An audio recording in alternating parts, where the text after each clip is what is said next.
श्री गुरुदेव भगवान की जय। श्रीमद् भगवद गीता का 10वें स्कंद में 10वें अध्याय में श्री भगवान विभूति योग का वर्णन करते हैं।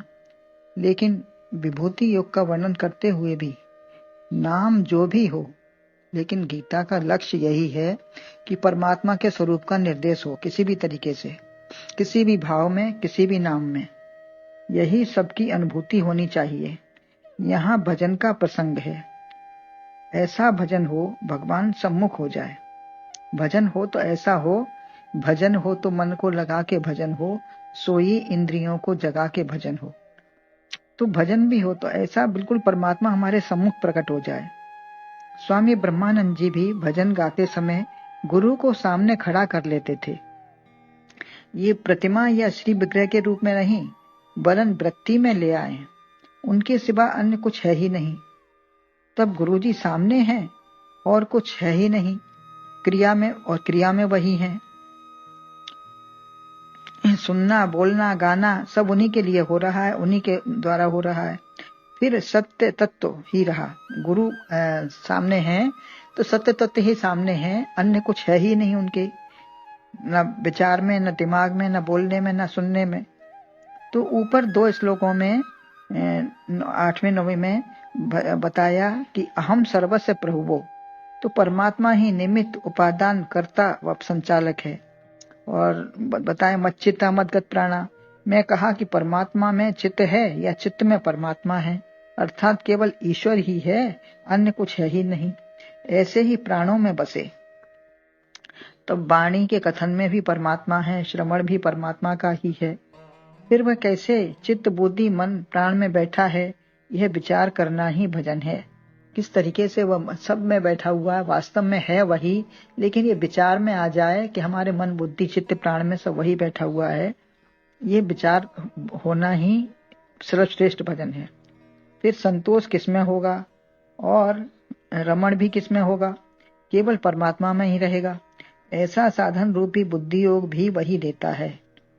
उसकी जब हम लगन लगाएंगे तो ऐसा बुद्धि योग भी वही देगा, वही कराता है। फिर कर्ता, क्रिया तीनों में परमात्मा ही समाहित रहता है। यही 10वें श्लोक में बताते हैं भगवान कि तेषाम सतत युक्ता नाम भजताम प्रीत पूर्वकम ददामि बुद्धि योगम तम येन मां पयांति ते। इस भांति होकर युक्त जो नर नित्य भजते प्रीत से मत योग ऐसा दूं मुझे वे पा सकें जिस रीत से। तेषाम सतत युक्ता नाम प्रीत पूर्वकम भजताम तम बुद्धि योगम ददामि येन ते माम उपयांति। उन निरंतर युक्त हो जाने वालों को, प्रीति पूर्वक भजने वालों को मैं वह बुद्धि योग देता हूँ जिसके द्वारा वे मेरे समीप पहुंच जाते हैं। वे पहुंचे या मुझे बुला लें, यहाँ देरी या दूरी कुछ नहीं है। क्षण भर में जहाँ बुद्धि योग मिला तो बुद्धि झलक गई, तभी मिलन हो गया। बुद्धि योग मिला तो एकदम से ऐसा प्रकट हो गया, भगवान ही उनके सामने प्रकट हो गया और मिलन हो गया। फिर सतत मिलन रहता है, ऐसा मिलन हो कि कभी फिर न अलग हो। सागर में जैसे कोई भी जल अलग अलग नहीं कर सकते, सागर में कोई जल मिल गया तो उसको अलग नहीं कर सकते, लेकिन दूध से पानी तो हंस भी अलग कर सकता है और कोई यंत्र भी अलग कर लेते हैं।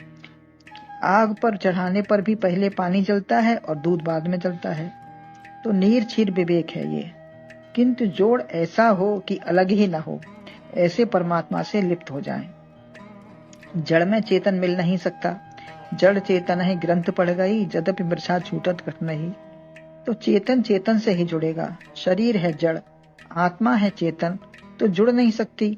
किंतु इस योग का अर्थ यह नहीं है हर समय समाधि में या ध्यान में ही होना चाहिए, ऐसा नहीं है। वस्त्र, भोजन, क्रिया, व्यवहार सब संसार की दिखाई पड़ेंगी और करनी भी पड़ेंगी। संबंध भी सब दिखेगा। गुरु, शिष्य, माता पिता, पति, भाई बहन, अपने बच्चे के ही पालन पोषण, दुख पान आदि होगा, अन्य को नहीं। फिर कैसे जुड़े रहो? तो प्रेम से, जैसे ज्यों तरिया पीहर बसे मन राखे पिय पास। जैसे प्रति क्षण एक साथ पति पत्नी नहीं रह सकते, लेकिन स्मृति व प्रेम भाव वैसा ही बना रहे। हर समय भगवान की मूर्ति लेकर तो नहीं बैठ सकते। व्यवहार हो राग द्वेष से नहीं, वन आवश्यकता से हो। व्यवहार सब संसार में होगा, करेंगे, रहेंगे, लेकिन आवश्यकता अनुसार। ऐसा नहीं कि उसी में ही लिपटे रहेंगे। भोजन हो रसवर्जम रसोप्यस्य, उदर पूर्ति के लिए, झंझट झमेले से नहीं। जो मिला है प्रसाद है, परमात्मा की कृपा से मिला है, तो भोजन या देने वाले या शरीर के प्रति राग द्वेष मत करो। हर समय परमात्मा की स्मृति रहे, यही स्मृति है, यही मिलन है।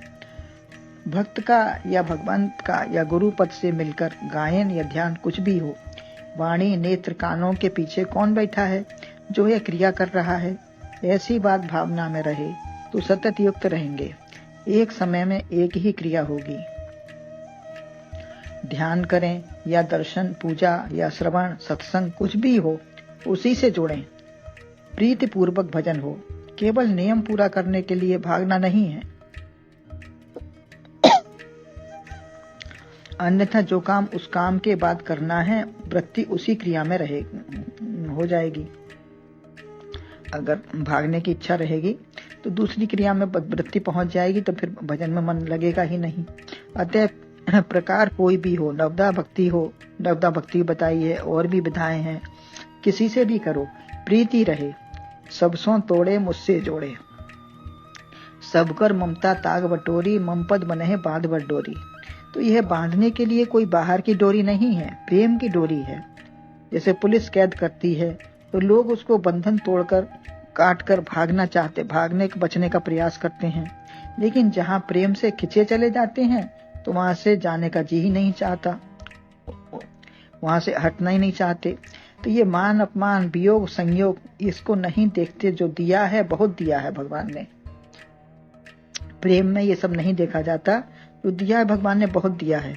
ऐसा प्रेम होने पर कुछ हो या ना हो, धन पुत्र कोई भी चीज मिले या ना मिले, इसकी परवाह नहीं होती उनको। तब ददामि बुद्धि योगम, ऐसी बुद्धि जो परमात्मा का ही स्मरण कराने वाली हो। हर प्राणी बुद्धि रखता है, भोजन के लिए, शरीर रक्षा के लिए, विशेष तौर से मनुष्य में बड़ी बुद्धि है। चोर डाकू व अनेक ज्ञानी विज्ञानी सबके बुद्धि देने वाला परमात्मा ही है। जो जिस भाव में जो अपना काम करता है, सबकी बुद्धि देता भगवान ही है। उन भक्तों को मैं बुद्धि योग देता हूँ, जो मुझसे लग जाते हैं मैं उनको बुद्धि योग देता हूँ। सबको अपनी अपनी भक्ति श्रद्धा और लगाव से होती है। अपनी अपनी भक्ति जो करते हैं, अपनी अपनी श्रद्धा जैसी जिसकी होती है और जितना लगाव होता है उसको वैसी ही होती है सभी रिश्ते नातों की। लेकिन परमात्मा से योग हो वही बुद्धि योग है। परमात्मा से योग होना ही बुद्धि का सार्थक है, वही बुद्धि का योग है। संसार की बुद्धि योग नहीं है। जो परमात्मा में अपना सर्वस्व लगाए उसी को सर्वस्व जाने। प्रभव प्रलय करता, सब कुछ करता वही है।